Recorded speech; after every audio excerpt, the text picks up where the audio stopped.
is a number between A and B. And obviously this piece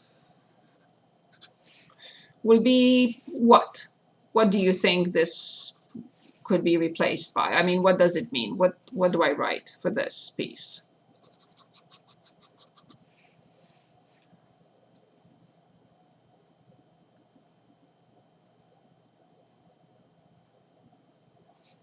Exactly what we wrote for the integral from A to B. But now I want just between A and X. So basically this is the integral from A to X from f of t dt. Would you agree? If this whole thing is the area between A and B from f of t dt, then this piece will be the integral between A and X from f of t dt. Acceptable? Yep. Good. So now look at this. It says that X can be a number between A and B. If the number is here, then this is 0. If the number is here, then this is a number. I'm not sure. I don't care. If X is here, is another number. If X is here, is another number. If X is here, is another number. Another, till I get to B. So what do you think this represents then? If X can be between A and B, and at any point in time, this becomes a different number. What is this? What did we just create?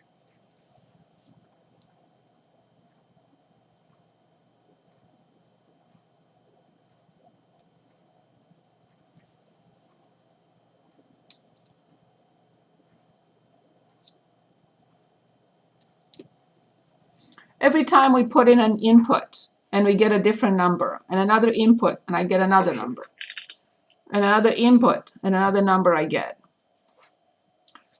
For every input, I get a different output. What is this concept? A function? Thank you very much. This is a function. It is a function. Because this can be any number between A and B, therefore, the result is a function. We call this function g of x, of course, because x is the independent variable and x goes from A to B. What I want now is to show that differentiation and integration are inverse operations. And when we are given a function in the form of an integral, we are only asked to find g prime. We cannot be asked to determine this unless you give me x. If you give me x, I'll give you a number. If you give me another x, I'll give you another number. But we can only be asked to find the derivative. So let's differentiate both sides. Let's do that. So I have g of x equals the integral from a to x from f of t. Now you understand why I had to use t or another variable. So now we differentiate the left-hand side and we differentiate the right-hand side. The left-hand side is g prime. Differentiating an integral gives us the function.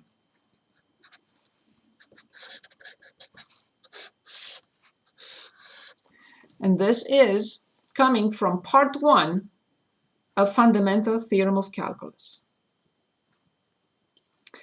What happens next? Here's another example. Let's say I have g of x is the integral from 5, because notice that this has to be a constant. It cannot be anything else, any constant on the planet, it doesn't matter. But it cannot be x or tangent x. What if I have the integral from 5 to tangent x? So now this is a function, not plain x. This is a function of, let's say, t squared dt. So what did I do? This time I gave a function, it's t squared. This time I named the constant, it doesn't matter. It doesn't come into play anyway.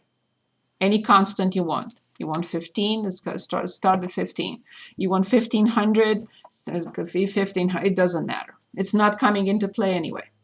You want it squared, it's squared, it doesn't matter. But this time, instead of giving a plain x, I introduced a function up there as the upper limit of the integral. Of course, I'm not asked to do anything. I don't want to touch anything. Okay, I didn't touch anything. I'm asked to differentiate this function. Okay. Like before, I have g prime of x. Like before, I will replace t by whatever I'm given. Okay. So this is tangent x everything squared. Here, correct would have been to put x times x prime. Well, because here I don't have x, I didn't write it because this is 1. But this is a different story. Here I have to write times the inner function prime. And this is it. And you don't have to do anything else. Okay, here's another example. Let's say we are given g of x, and this time I'm going to copy from the book. And I am on page, which page am I on? I am on page 406. On page 406, I'm going to start with, I don't know, 9. Please choose if you'd like. The integral from 0 to x from the square root of t plus t to the third dt. This is a simple situation. Okay, so I can only be asked to find g prime. This is my requirement. So I differentiate the left, I differentiate the right. What do I get on the left-hand side when I differentiate?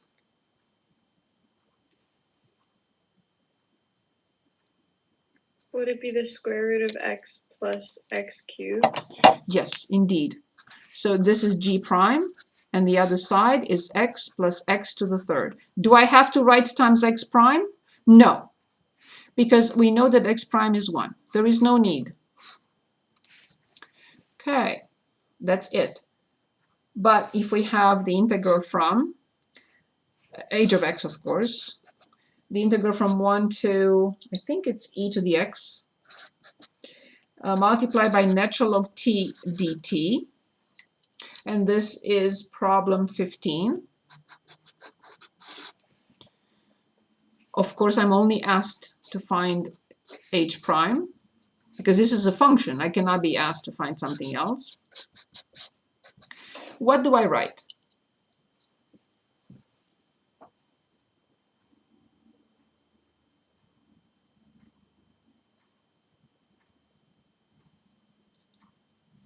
Give it a shot.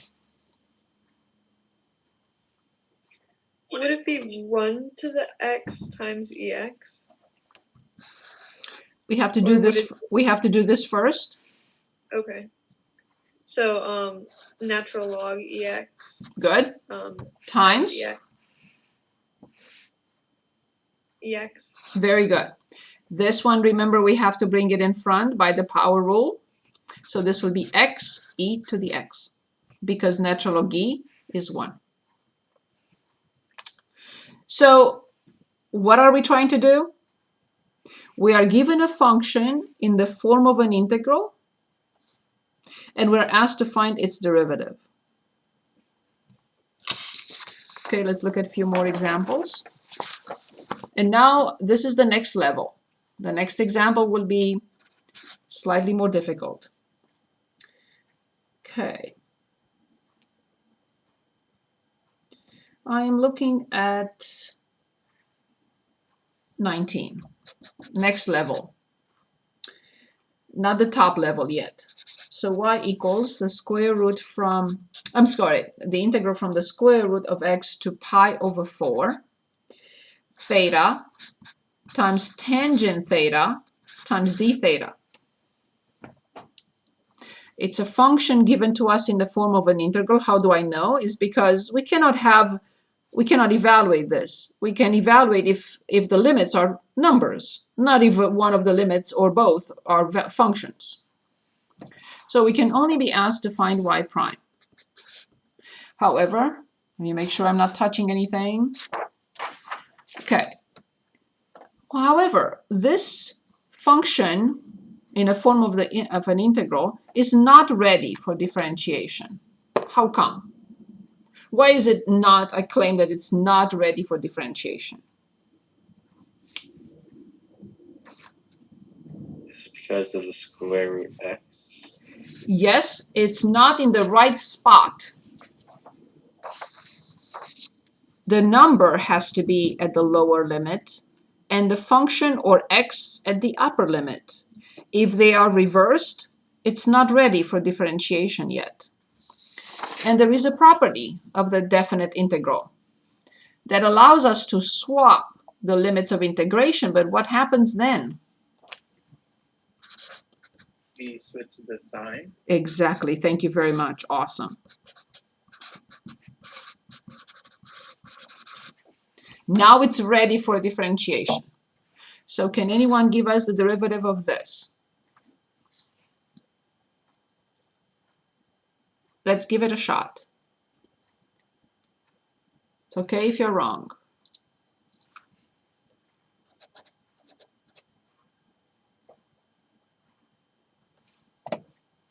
Would it be the square root of x Awesome. times the tan square root of x Awesome. times secant square root of x? Oh, times 1 over x. 1 over 2 Exactly. square roots of x? That's it. That's it. So this is -1/2 tangent the square root of x. That's the y prime. Awesome. Great job. So we didn't have to differentiate. No, tangent? no. One more time. Let's go back. G prime Okay. is f of x times the inner function prime. So there is no f prime here. It's just f of x times the inner function prime if it's needed. And this time it was needed. Okay, so if the top part, like let's say it was like, if it was like tan square root of x, and then we were plugging it into something, would you have to then do it twice, the inner function times the inner function? So you mean if this is something like this, Yeah. you have to differentiate this, whatever it is, Okay. but you don't touch anything here. You're just plugging in here, and you differentiate what you plugged in, but you can't touch anything else. Okay, thank you. Thank you. Okay, so let's move on to the next level. Don't correct anything here, please. I'm sorry. I just wanted to explain. Whatever that function is, it has to be differentiated. If you have to use the quotient rule, if you want to use if you need to use the product rule or chain rule, you have to. Yes. Okay, so let's take it to the next level now. So here it is. We have, this is 69.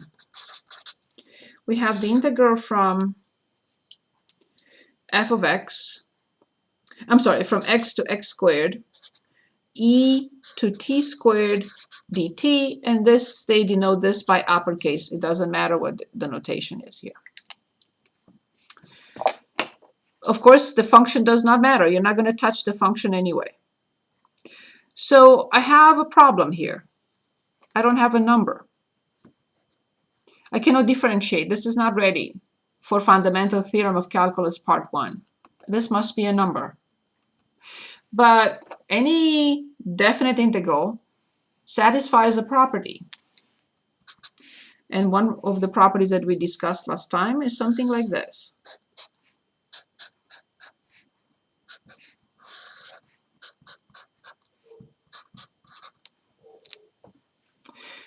And you can say, what is this?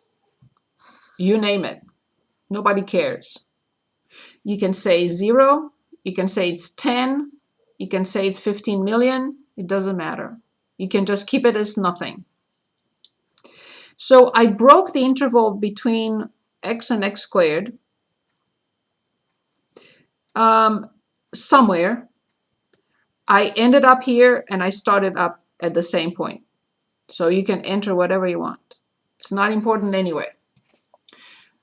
So now this one will be ready for differentiation, but this one is not still.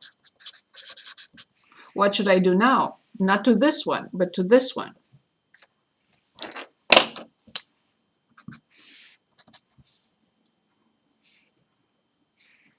What you did to the reverse swap, the last problem. swap Absolutely, together. exactly. From the number to x, et to t squared dt, plus from that number to x squared, e to t squared dt. Now all the preps are ready, are done. So I have f of x equals this, and I can differentiate. Let's see what we write. Let me make sure I'm not touching anything here. It's been behaving for a minute. Good. So I want f prime, of course. Can anyone differentiate this for us? This integral?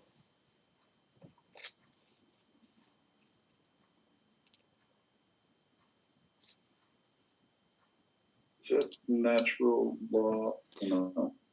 Minus, first of all. Negative natural law. We don't touch any of this. We are differentiating. By differentiating this, the symbol goes away and dt goes away. Nobody touches the function. That's the concept. So when I differentiate this, I remove the integral and I remove dt.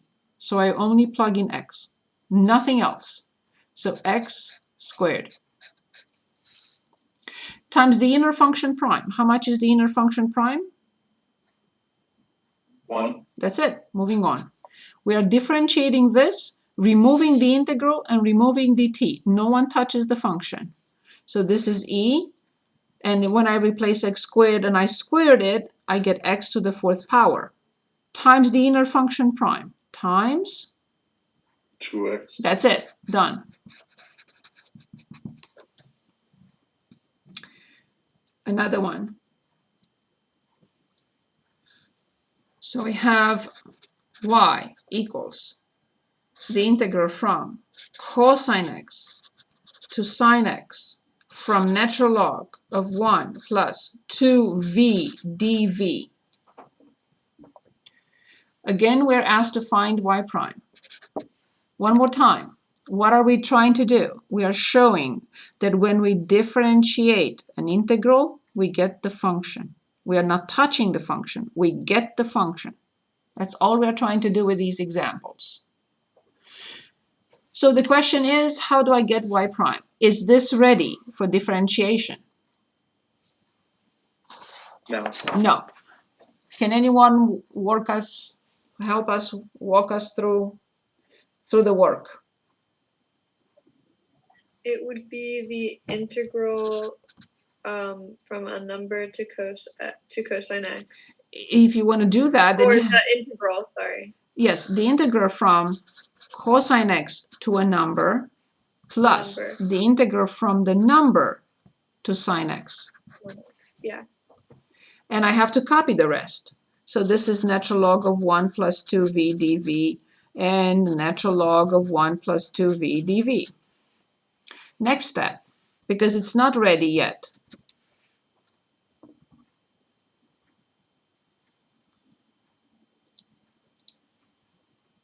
Flip it so it'd be negative cosine x, or negative integral from a number to cosine x. Very good. That's all we are trying to do. Just show part 1, that when we differentiate an integral, we get the function. But if this is a function, then we have to multiply by the inner function prime, because this is the inner. This will become the inner. So we have to differentiate.